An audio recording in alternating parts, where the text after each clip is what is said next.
दोस्तों, अगर आपको भी भारत और बांग्लादेश के बीच सबसे रोमांचक अंतिम गेंद तक खेला गया सांसें रोक देने वाला तीसरा T-20 मुकाबला पसंद आया हो तो वीडियो को जरूर लाइक कीजिएगा। आज के इस वीडियो का लाइक टारगेट केवल 100 लाइक का है, तो दोस्तों इस वीडियो को दिल से एक लाइक करना बिल्कुल ना भूलें। दोस्तों, आज भारत और बांग्लादेश के बीच 3 मैचों की T-20 सीरीज का तीसरा और सबसे इम्पोर्टेंट मुकाबला खेला गया और इस मैच में तो रोमांच की सारी हदें पार हो गई, जहां अंतिम गेंद तक यह बता पाना नामुमकिन था कि कौन सी टीम मारेगी। जहां बांग्लादेश के 247 रनों के जवाब में भारत के विध्वंसक बल्लेबाजों कप्तान सूर्य से लेकर यशस्वी जायसवाल और रिंकू सिंह का तूफान देखने को मिला। तो ऐसे में आज हम आपको इस वीडियो में बताएंगे भारत और बांग्लादेश के तीसरे T-20 का रंगटे खड़े कर देने वाला पूरा हाईलाइट, जिसमें कौन बाजी मार पाया, अंतिम ओवर में कितने रनों की जरूरत थी, क्या रिंकू और सूर्य मिलकर टीम इंडिया को जीत दिला पाए, इन सब सवालों के जवाब इस वीडियो में आपको मिलेंगे। तो ऐसे में आप इस वीडियो को अंत तक जरूर देखिएगा, लेकिन उससे पहले आप भी इंडिया के अगर बहुत बड़े फैन हैं तो आप इस वीडियो को एक लाइक जरूर कीजिएगा। दोस्तों, जैसा कि आप सभी तो जानते हैं कि इंडिया और बांग्लादेश के बीच 3 मैचों की सबसे खतरनाक T-20 सीरीज 1-1 से बराबरी पर खड़ी है, जिसका तीसरा और निर्णायक मुकाबला आज मुंबई के ऐतिहासिक वानखेड़े क्रिकेट स्टेडियम पर शुरू हुआ। यहां बांग्लादेश के कप्तान नजमुल हुसैन संतो ने टॉस जीतकर पहले बल्लेबाजी करने का फैसला चुना और यहां जब बांग्लादेश की टीम बल्लेबाजी करने के लिए उतरी तो हमेशा की तरह उनके लिए पारी की शुरुआत लिटन दास के साथ तंजीह हसन की खतरनाक जोड़ी मैदान में आए, जहां दोनों बल्लेबाजों से उम्मीदें तो यही लग रही थी कि पहले विकेट के लिए बड़ी साझेदारी देखने के लिए मिले, लेकिन दोस्तों यहां पर तंजीह हसन के रूप में पहला बड़ा झटका बांग्लादेश की टीम को जसप्रीत बुमराह ने दिया। जहां अब पहला बड़ा झटका लग जाने के बाद फिर बल्लेबाजी करने के लिए उतरे खुद कप्तान नजमुल हुसैन संतो, जहां लिटन दास और संतो मिलकर साझेदारी को आगे बढ़ा पाते। उससे पहले लिटन को 7वें ओवर की दूसरी गेंद पर रियान पराग ने बोल्ड कर दिया और यहां लिटन 20 रन बनाकर ही आउट हुए। अब यह 2 बड़े झटके लग जाने के बाद बांग्लादेश की टीम पूरी तरह से लड़खड़ा चुकी थी। ऐसा लग रहा था कि आज के मुकाबले में बांग्लादेश की टीम ज्यादा से ज्यादा भारत के आगे 120 या 100 रन ही बना पाएगी। अब यहां संतो और शाकिब अल हसन पर पूरा दारोमदार था अपनी टीम के लिए ज्यादा से ज्यादा रन बनाने का, लेकिन दोस्तों भारतीय गेंदबाज को कहां पता था कि ये दोनों बल्लेबाज मिलकर आज अपनी टीम की किस्मत चमकाने वाले। जी हां दोस्तों, हुआ यह कि संतो ने ताबड़तोड़ बल्लेबाजी अपनी जैसी जारी रखी, उसी तरह का ढंग शाकिब ने भी दिखाया, जहां दोनों बल्लेबाजों ने मात्र 37 गेंदों में ही 72 रन की साझेदारी कर डाली थी। इस दरा विकेट चटकाना काफी अहम हो चुका था। तभी कप्तान सूर्य ने फैसला किया कि वह गेंदबाजी पर अपने सबसे भरोसेमंद खिलाड़ी जसप्रीत बुमराह को लेकर आएंगे और 14वें ओवर की तीसरी गेंद पर बुमराह ने शाकिब के रूप में तीसरा बड़ा झटका बांग्लादेश की टीम को दिया, जो कि 43 रन बनाकर आउट हुए और उनके आउट हो जाने के बाद फिर बल्लेबाजी करने के लिए मोहम्मद उल्लाह कप्तान संतों के साथ मिलकर साझेदारी को आगे बढ़ाते हैं और अपनी टीम के स्कोर को 150 रन के पार ये दोनों बल्लेबाज लेकर पहुंचे। इस दौरान बांग्लादेश की टीम लगातार आगे बढ़ती चली जा रही थी और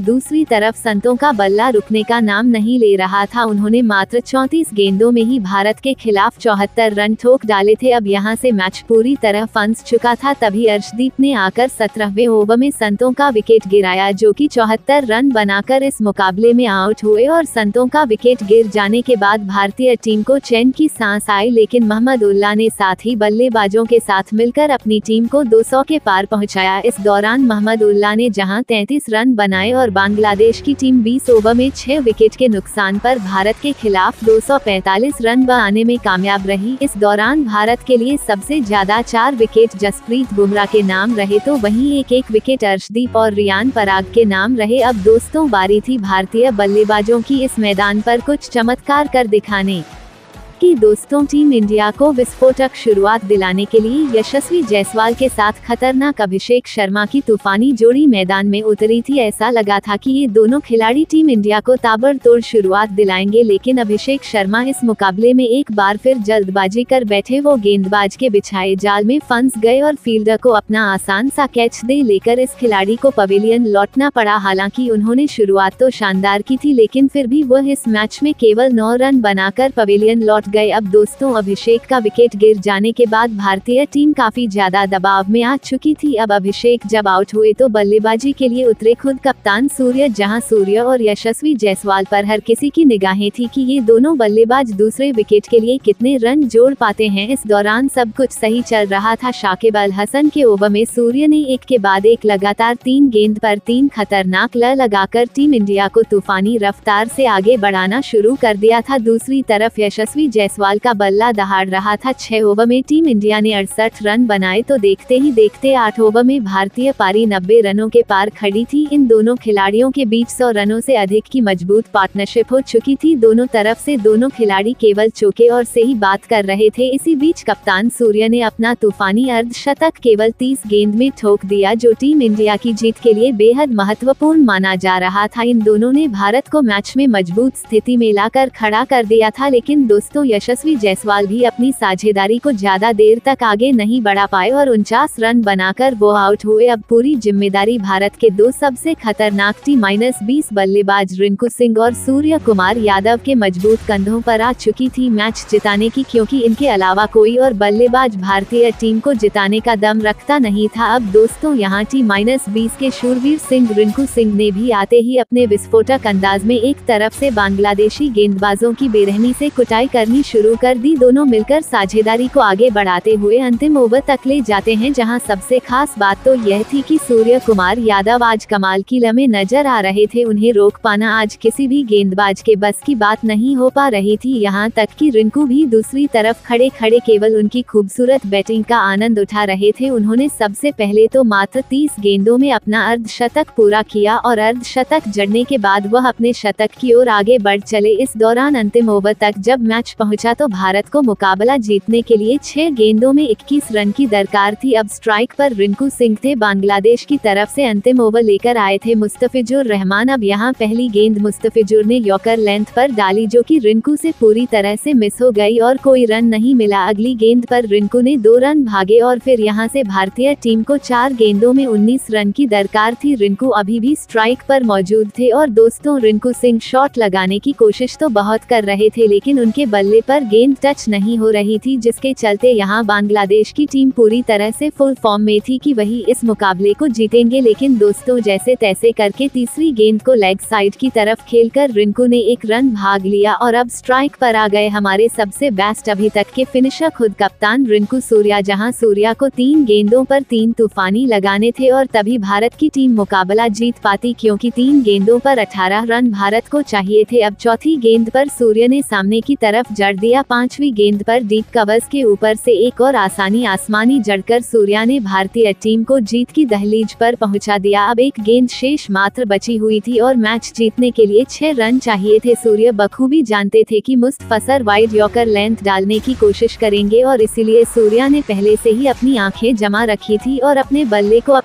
का परफेक्ट स्विंग दिखाते हुए उन्होंने डीप मिड विकेट के ऊपर से महेंद्र सिंह धोनी के अंदाज में मैच विनिंग 6 ठोक दिया, जिसके चलते भारतीय टीम के होनहार बल्लेबाज सूर्य ने इस दौरान अपना शतक तो पूरा किया, साथ ही साथ 108 रन की उन्होंने पारी खेली और अपने शतक के साथ उन्होंने भारतीय टीम को मैच भी जिताया। बाकी इस मुकाबले में रिंकू के बल्ले से 48 रन निकले। हालांकि दोस्तों हम आपको बता दें कि भारत और बांग्लादेश के बीच खेला गया यह तीसरे T-20 से ठीक पहले अभ्यास सत्र का मुकाबला था, जिसमें भारतीय टीम की जीत हुई। बाकी अब आप सभी की क्या राय है भारतीय टीम की ऐसी बल्लेबाजी और गेंदबाजी को देख लेने के बाद, और आप टीम इंडिया को 10 में से कितने नंबर देना चाहेंगे? अपनी राय नीचे कमेंट करके जरूर बताएं। और आपको क्या लगता है कि बांग्लादेश के खिलाफ तीसरे T-20 मैच में टीम इंडिया जीतेगी या नहीं? अपनी कीमती राय नीचे कमेंट करके जरूर बताएं और ऐसी शानदार खबरों के लिए चैनल को सब्सक्राइब जरूर करें। धन्यवाद।